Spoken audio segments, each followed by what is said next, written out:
What's up, Conquer Youth? Hope you're doing good. Hope you're enjoying your service tonight.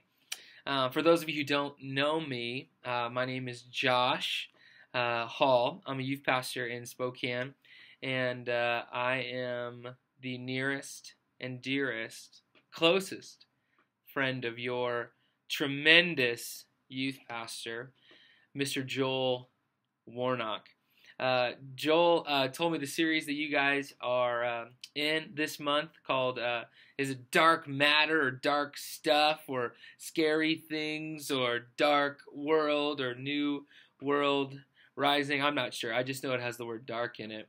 But one of the things that Joel asked me to talk to you guys about is the idea of body image.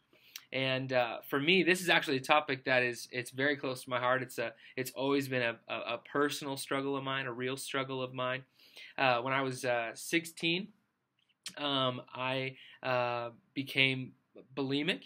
I was never satisfied with the way I looked. It was always something I was disappointed in. It was something that I actually found a lot of value and a lot of worth.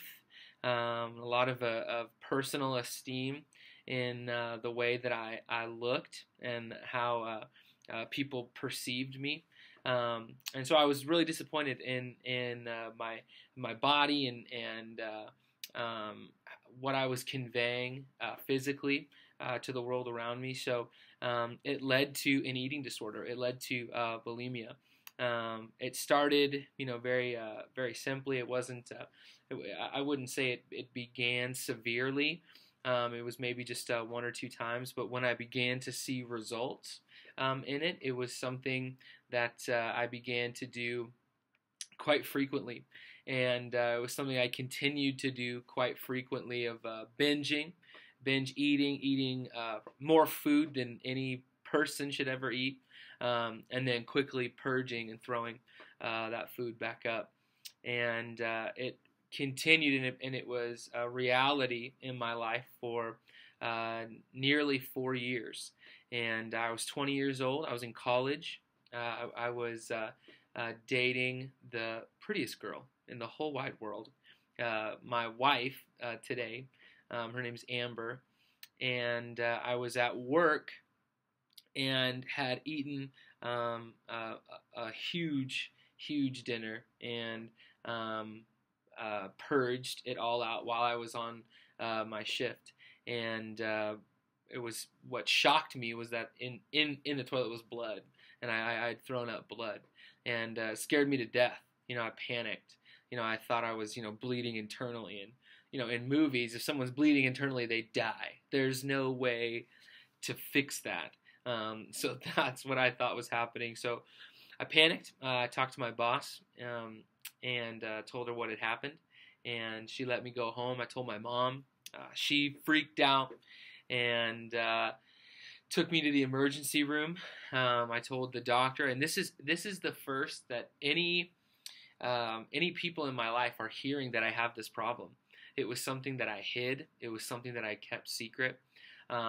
People would have concerns, or they would ask questions, and close people in my life, and I always did a good job of keeping it hidden and away from where people could do anything about it. And what I came to realize, and what you'll find out just through this story, is that was probably the single greatest thing that was allowing me to continue this in my life. So my mom freaked out, took me to the ER, told the doctor. The whole experience was really embarrassing, because everyone's it's confirming all this behavior that's been going on in my life. And so I was told I wasn't bleeding internally, which was a good thing. It was a relief. I wasn't going to die. But the doctor did tell me that in the process of purging, I tore my stomach lining. And it was scary. It was really, really scary. And the doctor told me that if I did continue this, it would be something that would have significant health effects and could lead to my eventual death. So it was a very big, eye-opening moment for me. So my mom actually told my youth pastors what was going on, and I was currently in college, but I was also a part of an internship at our church, and they sat me down and we talked about it, and I was open and honest and told them everything that had happened, that was happening. Told them about this struggle that I've always had with body image, and how it was always something that I just just was never confident in, and being thin was always something that gave me a lot of worth. And so one of the stipulations in them knowing and me sharing it with them was that I had to tell my girlfriend, who was soon to be fiance, who will be eventual wife and mother of my children. I had to tell her about what was going on as well. And it scared me to death because I didn't want her to think I was some kind of psycho, or I was some head case, or I was crazy. And I thought for sure she was going to break up with me. I thought for sure our relationship was going to be over, and she wasn't going to want to marry some nutcase. But I told her, and it was a difficult conversation, but I was able to share it with her, and lovingly, there wasn't judgment, there wasn't condemnation. She just broke for me, and she hurt for me, and it was an incredible thing. And here's what I learned through that whole process and through this whole story, is that the big stuff, the dark stuff that you guys are talking about this month, it needs to be, you need to involve other people in your life, in your weaknesses, and in your struggles. Because here's what happened. When I began to confess, not only to God, but also to those in my life that I loved and I cared about, it brought about healing.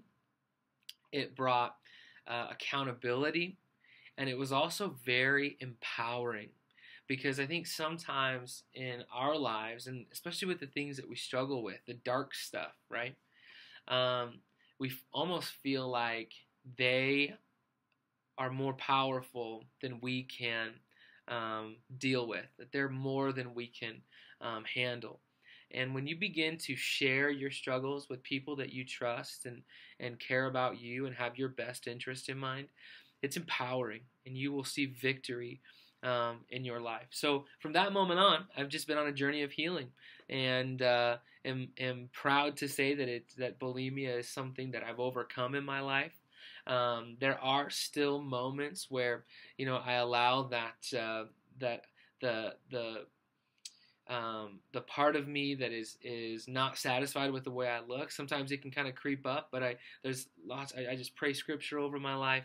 I just am constantly going and communicating and being open with other people, and it squelches it, and it causes it to go away. So I know there's hope. Some of you may feel like there's just no hope, and you're going to struggle with this for the rest of your life. But I'll tell you this: involve people in your struggle. Confess. And I know that's difficult. I know it's scary. I know it's embarrassing sometimes.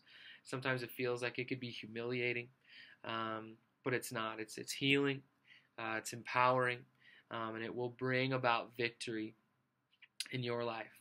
So, hey guys, thank you for letting me share this with you. Big props to your youth pastor, the best youth pastor in the state, in the world, in our country, in the universe. Best youth pastor. And this is a good series. This is stuff that a lot of pastors avoid to talk about, and your pastor is confronting it head on. So if you are sitting next to Joel, just go ahead and slap him in the head for me. But hey, we love you guys here in Spokane, and hope you guys have a great night. See you later.